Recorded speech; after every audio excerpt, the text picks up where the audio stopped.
بسم الله الرحمن الرحيم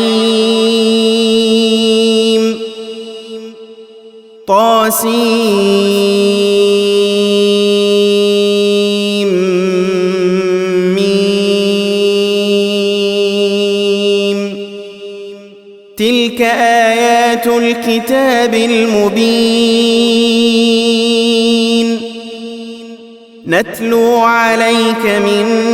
نبأ موسى وفرعون بالحق لقوم يؤمنون إن فرعون علا في الأرض وجعل أهلها شيعا يستضعف طائفة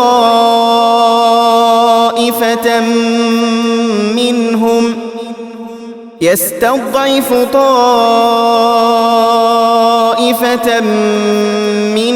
يذبح أبناءهم ويستحيي نساءهم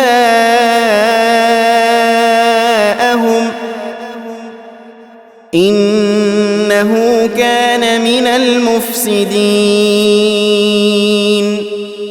ونريد أن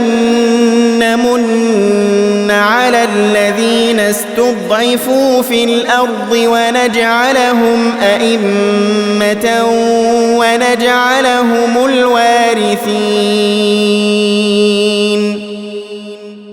ونمكن لهم في الأرض ونري فرعون وهامان وجنودهما منهم ما كانوا يحذرون وأوحينا إلى أم موسى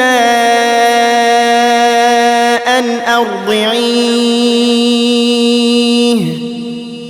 فإذا خفت عليه فألقيه في اليم ولا تخافي ولا تحزني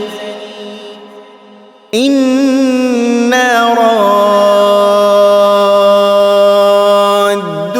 إليك وجاعلوه من المرسلين فالتقطه آل فرعون ليكون لهم عدوا وحزنا إن فرعون وهامان وجنودهما كانوا خاطئين وقالت امرأة فرعون قرة عين لي ولك لا تقتلوه عسى أن ينفعنا أو نتخذه ولدا وهم لا يشعرون وأصبح فؤاد أم موسى فارغا إن كادت لتبدي به لولا أن ربطنا على قلبها لتكون من المؤمنين وقالت لأخته قصيه فبصرت به عن جنب وهم لا يشعرون وحرمنا عليه المراضع من قبل فقالت هل أدلكم على أهل بيت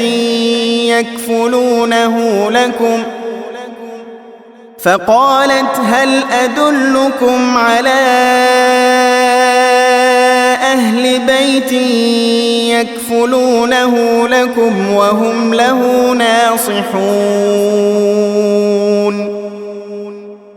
فرددناه إلى أمه كي تقر عينها ولا تحزن ولا تحزن ولتعلم أن وعد الله حق ولكن أكثرهم لا يعلمون ولما بلغ أشده واستوى آتيناه حكما وعلما وكذلك نجزي المحسنين ودخل المدينة على حين غفلة من أهلها فوجد فيها رجلين يقتتلان هذا من شيعته وهذا من عدوه فاستغاثه الذي من شيعته على الذي من عدوه فوكزه موسى فقضى عليه قال هذا من عمل الشيطان إنه عدو مضل مبين قال رب إني ظلمت نفسي فاغفر لي فغفر له إنه هو الغفور الرحيم قال رب بما أنعمت علي فلن أكون ظهيرا للمجرمين فأصبح في المدينة خائفا يترقب فإذا الذي استنصره بالأمس يستصرخه قال له موسى إنك لغوي مبين فلما أن أراد أن يبطش بالذي هو عدو لهما قال يا موسى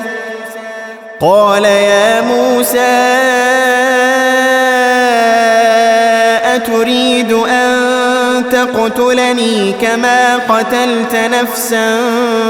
بالأمس إن تريد إلا أن تكون جبارا في الأرض وما تريد أن تكون من المصلحين وجاء رجل من أقصى المدينة يسعى قال يا موسى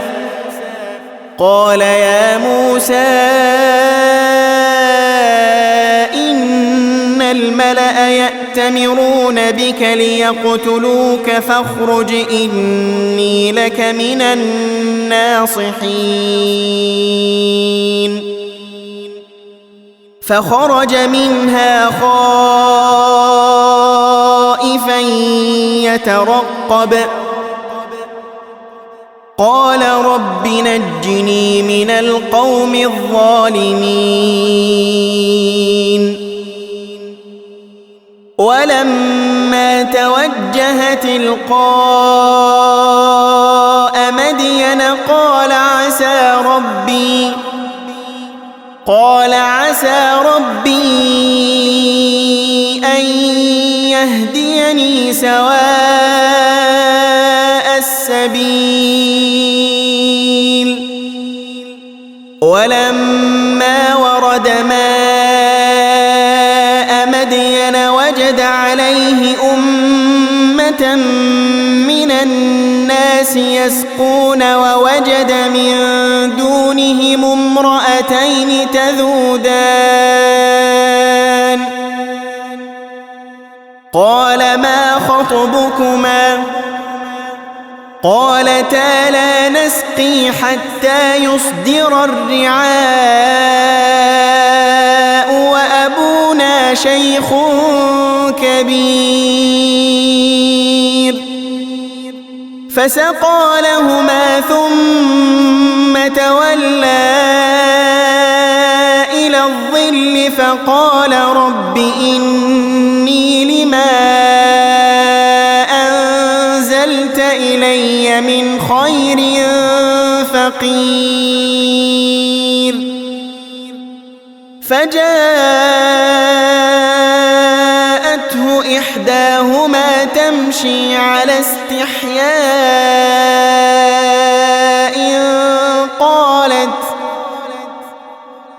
قالت إن أبي يدعوك ليجزيك أجر ما سقيت لنا فلما جاءه وقص عليه القصص قال لا تخف نجوت من القوم الظالمين قالت إحداهما يا أبت استأجره إن خير من استأجرت القوي الأمين قال إني أريد أن أنكحك إحدى ابنتي هاتين على أن تأجرني 8 حجج فإن أتممت 10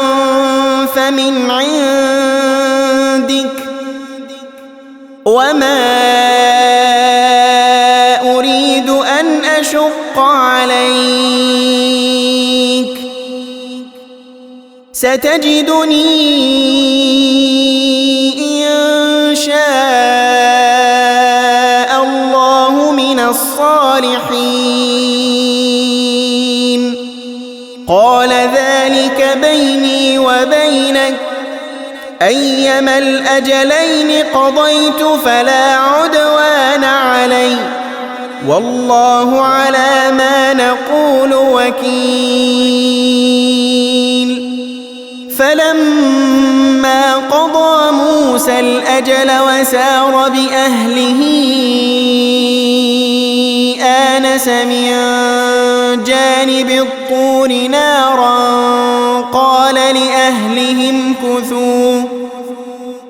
قال لأهلهم كثوا إني آنست نارا لعلي آتيكم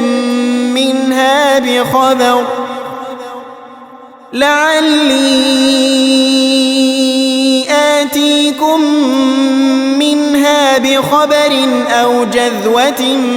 من النار لعلكم تصطلون فلما أتاها نودي من شاطئ الوادي الأيمن في البقعة المباركة من الشجرة أن يا موسى إني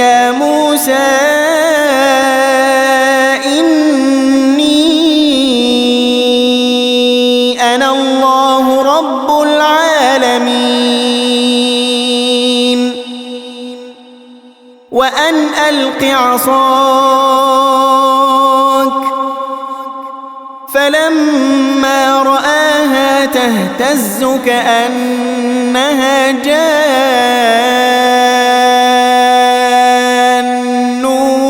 ولا مدبرا ولم يعقب يا موسى أقبل ولا تخف إنك من الآمنين أسلك يدك في جيبك تخرج بيضاء من غير سوء واضمم إليك جناحك من الرهب فذلك برهانان من ربك إلى فرعون وملئه إنهم كانوا قوما فاسقين قال رب إني قتلت منهم نفسا فأخاف أن يقتلون وأخي هارون هو أفصح مني لسانا فأرسله معي يرد أن يصدقني إني أخاف أن يكذبون قال سنشد عضدك بأخيك ونجعل لكما سلطانا فلا يصلون إليكما بآياتنا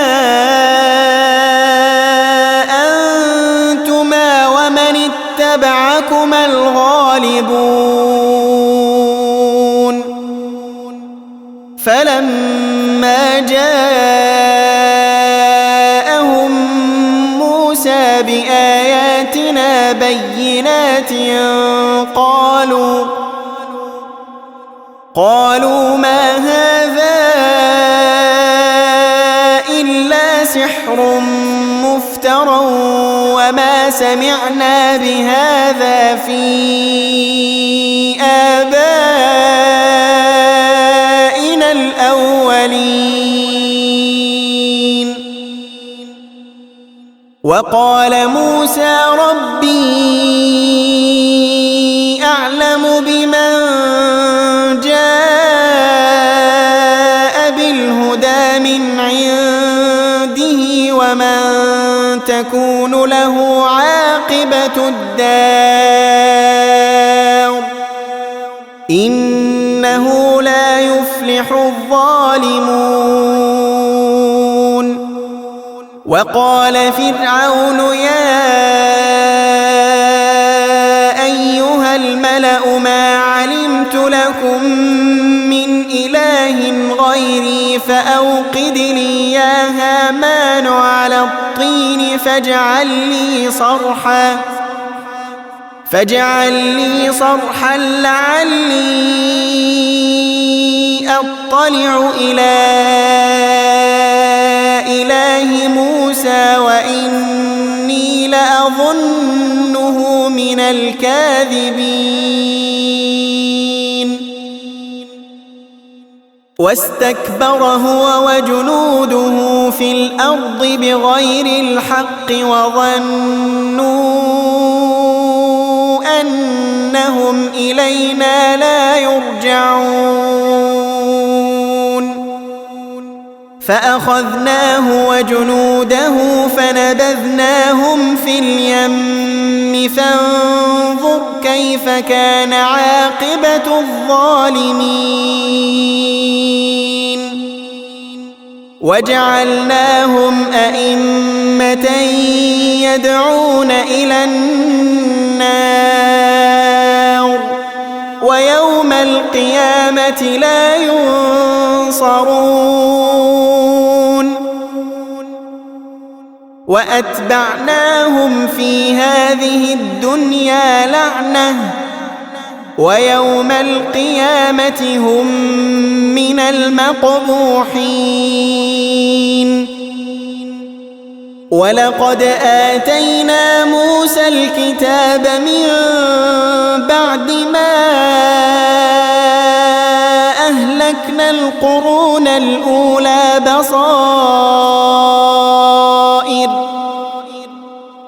بصائر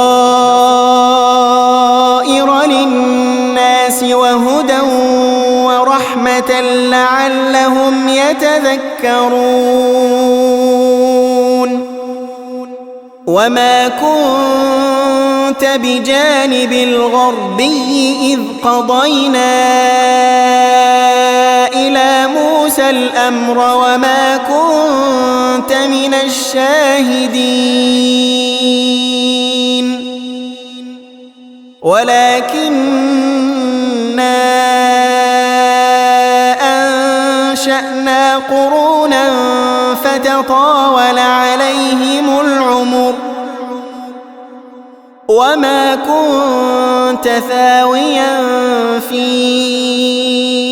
أهل مدين تتلو عليهم آياتنا ولكننا كنا مرسلين وما كنت بجانب الطور إذ نادينا ولكن رحمة من ربك لتنذر قوما ما أتاهم من نذير من قبلك لعلهم يتذكرون ولولا أن تصيبهم مصيبة بما قدمت أيديهم فيقولوا ربنا لولا أرسلت إلينا رسولا فنتبع آياتك ونكون من المؤمنين فلما جاءهم الحق من عندنا قالوا لولا أوتي مثل ما أوتي موسى أولم يكفروا بما أوتي موسى من قبل قالوا سحران تظاهرا وقالوا إنا بكل كافرون قل فأتوا بكتاب من عند الله هو أهدى منهما أتبعه إن كنتم صادقين فإن لم يستجيبوا لك فاعلم أنما يتبعون أهواءهم ومن أضل ممن اتبع هواه بغير هدى من الله إن الله لا يهدي القوم الظالمين ولقد وصلنا لهم القول لعلهم يتذكرون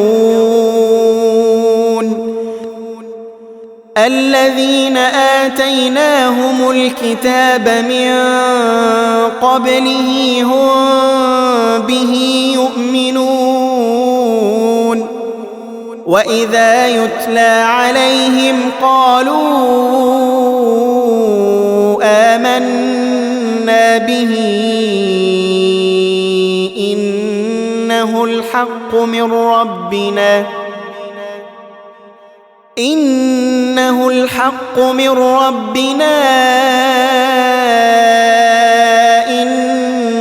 كنا من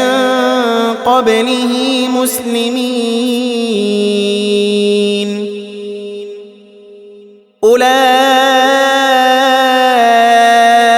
يؤتون أجرهم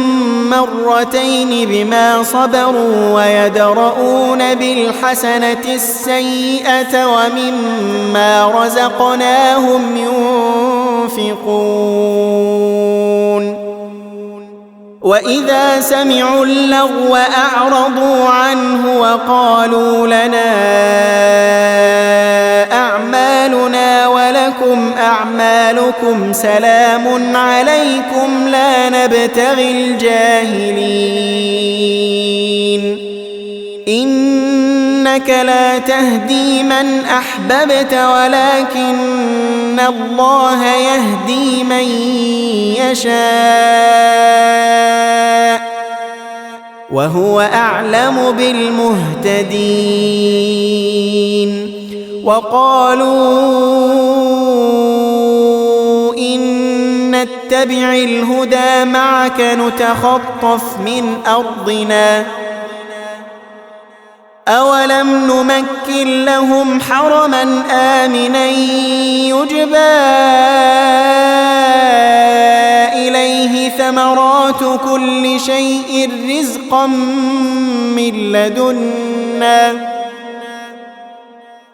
رزقا من لدنا ولكن أكثرهم لا يعلمون وكم أهلكنا من قرية بطرت معيشتها فتلك مساكنهم لم تسكن من بعدهم إلا قليلا وكنا نحن الوارثين وما كان ربك مهلك القرى حتى يبعث في أمها رسولا يتلو عليهم آياتنا وما كنا مهلك القرى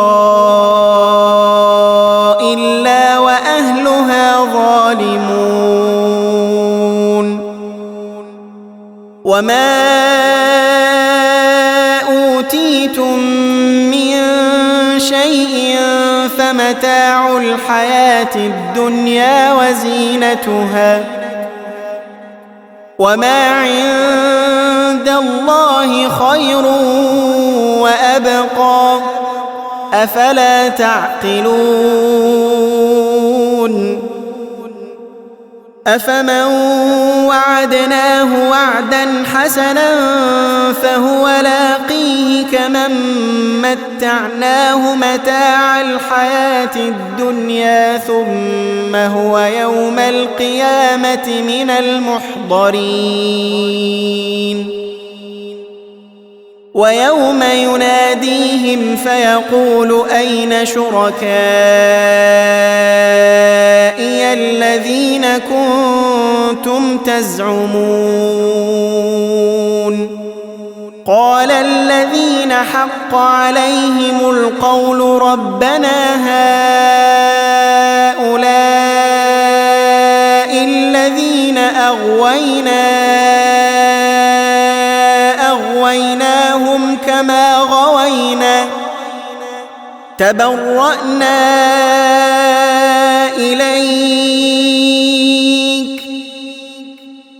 ما كانوا إيانا يعبدون وقيل ادعوا شركاءكم فدعوهم فلم يستجيبوا لهم ورأوا العذاب لو أنهم كانوا يهتدون ويوم يناديهم فيقول ماذا أجبتم المرسلين فعميت عليهم الأنباء يومئذ فهم لا يتساءلون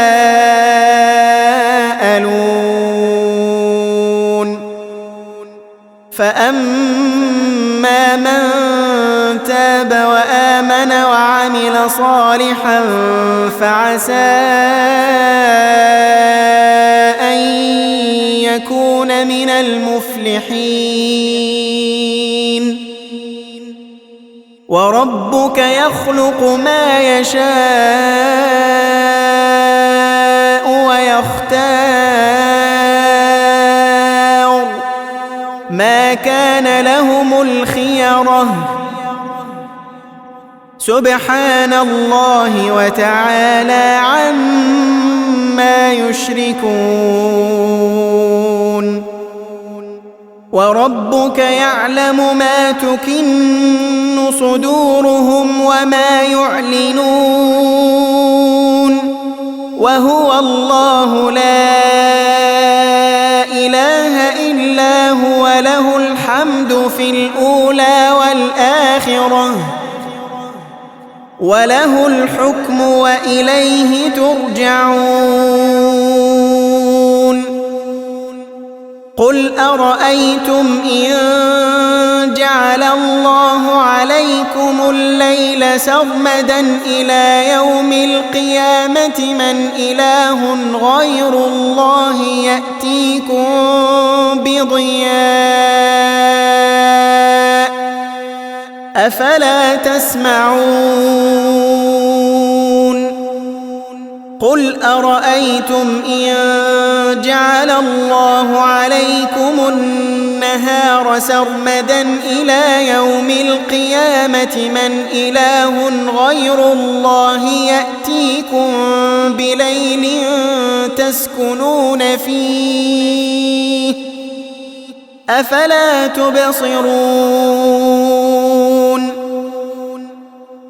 ومن رحمته جعل لكم الليل والنهار لتسكنوا فيه ولتبتغوا من فضله ولعلكم تشكرون ويوم يناديهم فيقول أين شركائي الذين كنتم تزعمون ونزعنا من كل أمة شهيدا فقلنا هاتوا برهانكم فعلموا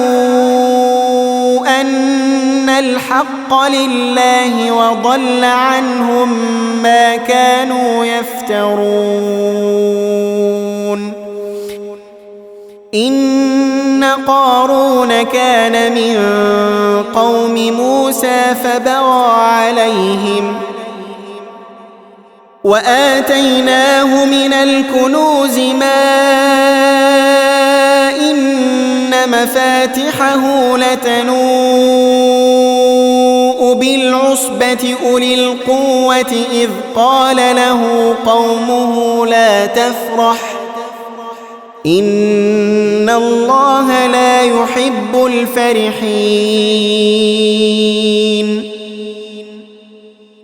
وابتغ فيما آتاك الله الدار الآخرة ولا تنس نصيبك من الدنيا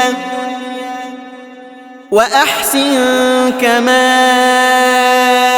أحسن الله إليك ولا تبغ الفساد في الأرض إن الله لا يحب المفسدين قال إنما أوتيته على علم عندي أولم يعلم أن الله قد أهلك من قبله من القرون من هو أشد منه قوة وأكثر جمعا ولا يسأل عن ذنوبهم المجرمون فخرج على قومه في زينته قال الذين يريدون الحياة الدنيا يا ليت لنا مثل ما أوتي قارون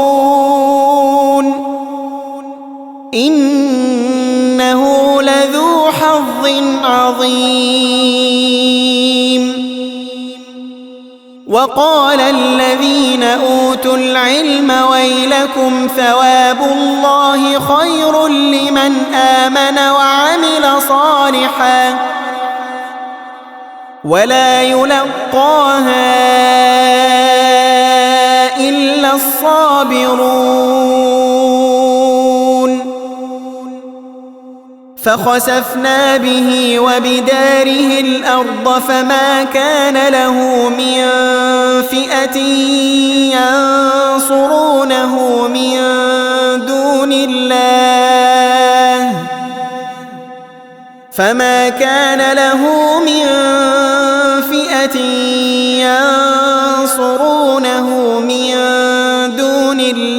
وما كان من المنتصرين وأصبح الذين تمنوا مكانه بالأمس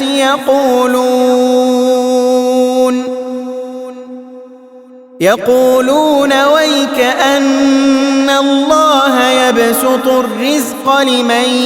يشاء من عباده ويقدر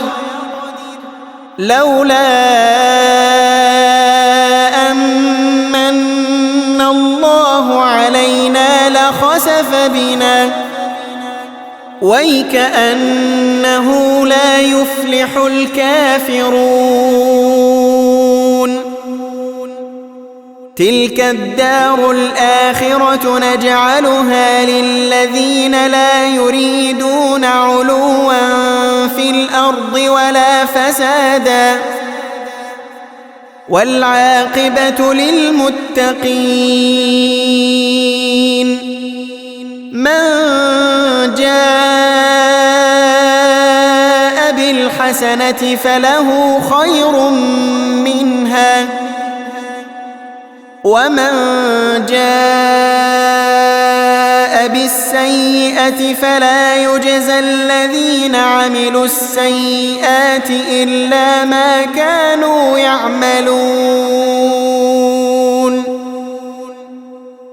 إن الذي فرض عليك القرآن لرادك إلى معاد قل ربي